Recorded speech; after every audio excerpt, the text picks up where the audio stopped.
What's going on, everybody? Back here again with another video. Welcome to another edition of Tales from Atlanta, man. We got another one of those episodes. So I was not expecting this one. I was expecting the crew and the gang, but we didn't get any of them. And I like. How about you? Flawless, man. It was very thought provoking. I loved the episode. I think I actually like the Tales from Atlanta more than just the crew. Yeah. Man, I was expecting old boy to pop up. Welcome to hell.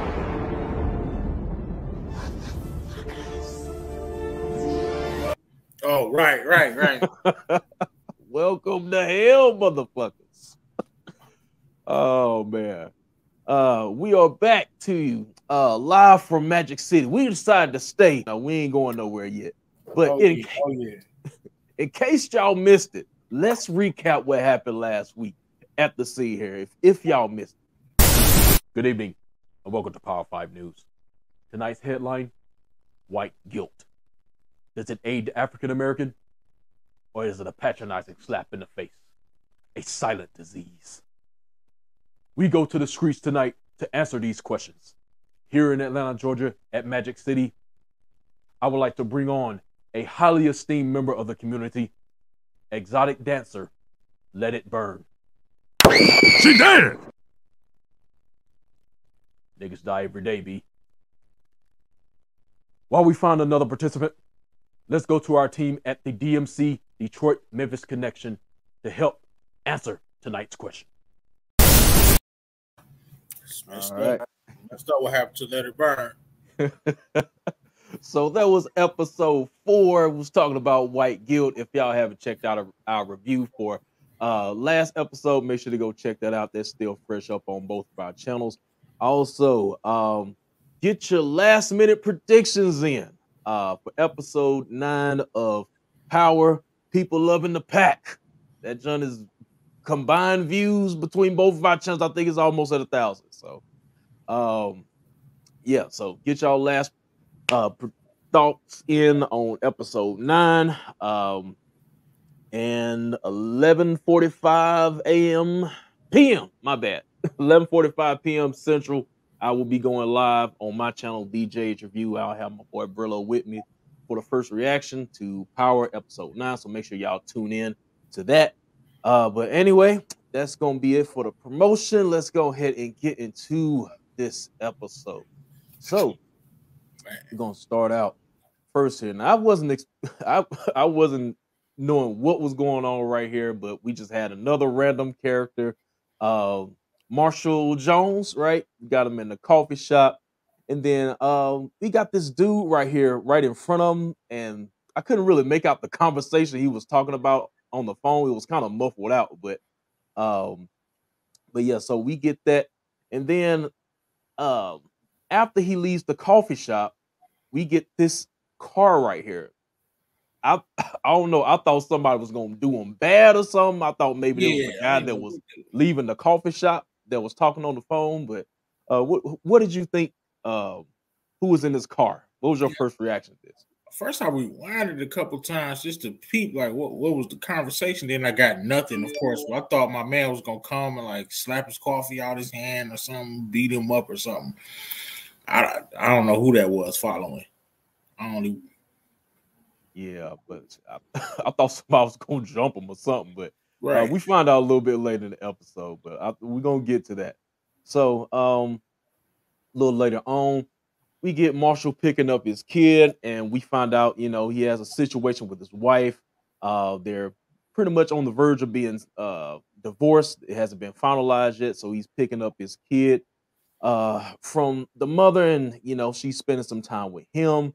And then after this, we go to the scene where, before I go into that, this is where we get the story of the episode here, and you hear about the case over the radio that I guess some guy that had invested into Tesla got rich off of it, but then somebody, because they tracked down his lineage and found out his people were slave owners of, their people, he decided that person decided to sue him and actually won in court, and that started this whole precedent of black people finding white people, tracking down their lineage and suing them for however much they thought they owed them. So that's where we get this whole the story as far as this episode is concerned. So what did you think about black people just tracking down white folks? Is like, hey, you owe me money. It was very, very, very funny and thought-provoking at the same time. That's why I'm loving what they're doing with the show, especially these episodes that really make you think. Like, how television is dumb. This is really like art. You know what I mean? Mm-hmm. And I highly enjoyed the episode. The whole premise was is both funny, true, and I just dug it because it's like people got to realize that like that wealth started from somewhere. Like, you know what I mean? We never got paid for that. All right. So, it's just making a lot of sense, and I appreciated it. But on the other end, you see what folks do when they win the lottery. They go fucking crazy. So what you think gonna happen when if they can get $3 million? Old girl was trying to get $3 million, I think. Right. They just got a lump sum of $3 million. We wouldn't know what to do with it. I'm gonna keep it a book. Right. You probably right about that, but it's still needed. Yeah. Most people wouldn't know what to do with it, but hey, it wouldn't even matter what they did with it. Yep. Once it's paid. Right. I got my reparations. All right. So then he finds out shit is getting real when he gets to the office and one of his coworkers complaining that, black people just walk up on somebody and just sue them because of their lineage. So, he's trying to downplay this. He constantly has this phone call coming in from an unknown person. So, it looked like he knows something up, but he's just avoiding it. And then he's talking to one of his coworkers here. And, we pretty much learned that, people being sued and whatnot. And she's tracking down her ancestry to figure out where her lineage comes from. And I think I forgot what she said. She was Jewish or something like that. Yeah, Jewish. And it was a trip how everybody that was white is starting to disown, that they're white and all of a sudden I'm Jewish. All of a sudden I'm Polish or what the girl told him, I'm skipping ahead, but she told him she was Peruvian, his wife. Right. And dude was like, you was just white yesterday. So everybody want to be a nigga, but don't nobody want to be a nigga. From the great Paul Mooney. All right. Now we're moving on to this where it gets funny right here. Old girl pops up at this man's door. So we find out who's tracking this man down in this Ford Taurus, and he's getting served papers right before this. And then she pop up with the phone, recording up. So you owe me $3 million for my pain and suffering. And she's after it. She showed up at his job. She everywhere. But we gonna get to Shaniqua. She is definitely the definition of pressing. I say pressing. That is pressing. She was not letting up. And then right here we see him picking up his kid from school, and some kids at school are they're pressing her about her dad, saying that they're racist and they used to be slave owners. She's asking him this, and then he's trying to play it off best as he can. And he keeps using that same line. What did he say? Something that happened in BC, bro. Yeah, my family was slavery in the Byzantine Empire or something, but I forgot what country he said though. Yeah, I just peeped this out right here. The boys gassing up. I peeped that too, right? A Lambo. I'm like, folks already eating out here, man. That was a trip right there. Then the people at the office would celebrate. So black people doing real good this episode. Everybody celebrating. And which brings us to the next scene here. Old dude comes to work the next day, and nobody is there. At least the black folks, they gone because they probably ain't got paid by now. So it's just pretty much the skeleton crew, Took the and day off. and then she's happy because she's talking about, well, I'm Jewish, so my people were slaves, so she off the hook. Um, and then we get this scene right here. We goes to the bathroom. Yeah. Your boy got the I old slave shirt on, so he lost his suit. But for his suit, he had to wear that shirt twice a week or something like that. Once on Sunday. Sunday. Yeah. His people probably was rich already. They just wanted to hey, that was funny though. I own slaves. But hey, he got it easy. Black shirt with white words, right? We know you own slaves. You white.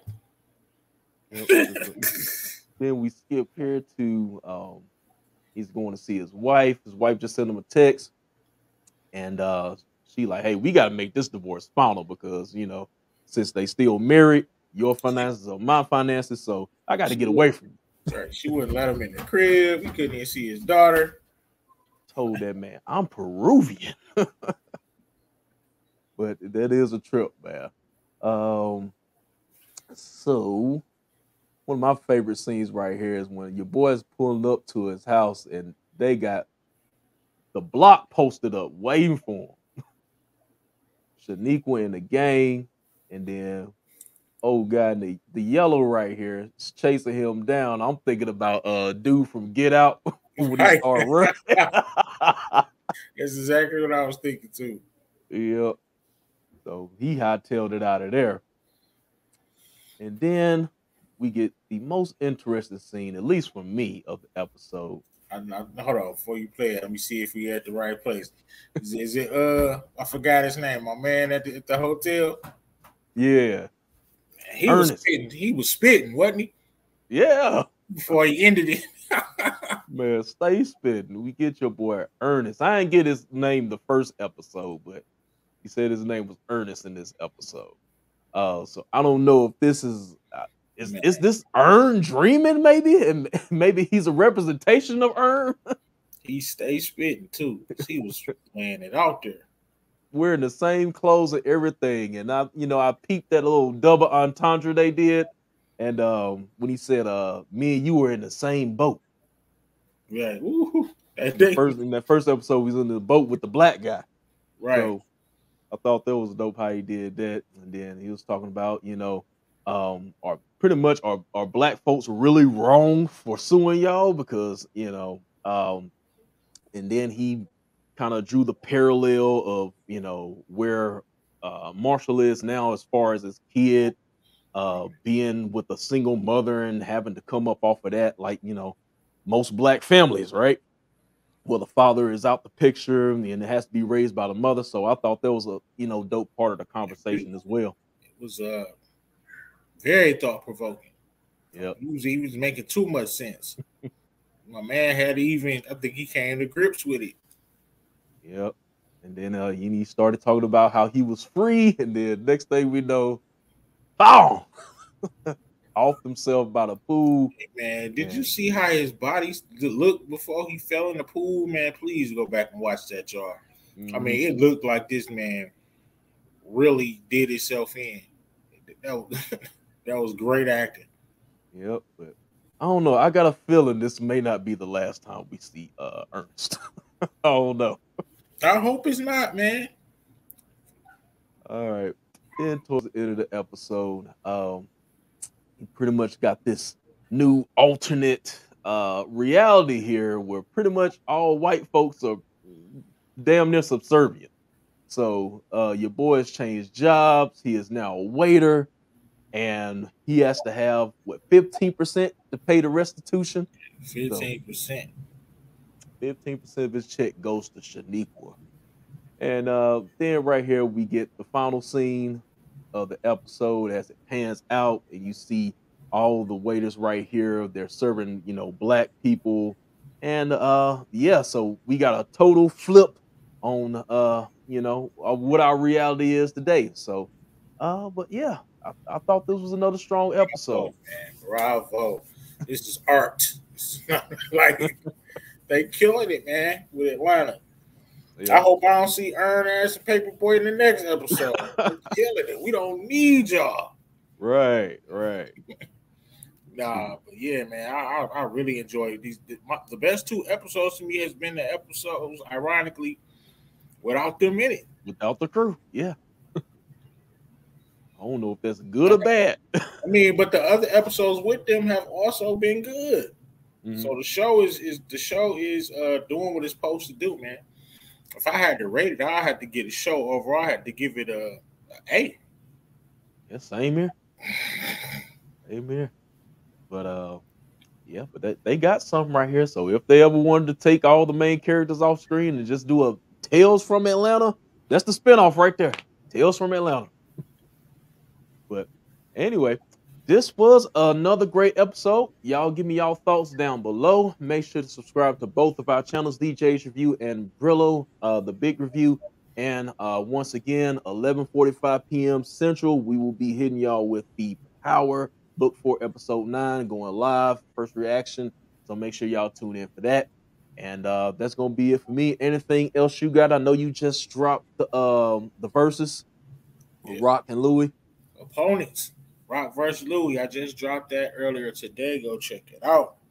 I surprised a few people on who actually came out as the winner. But yeah. Go check it out, Brillo, the Big Review. Lock in. All right. Well, that's going to do it for us. Make sure y'all tune in for that Power Review, and we'll see y'all later. Peace out.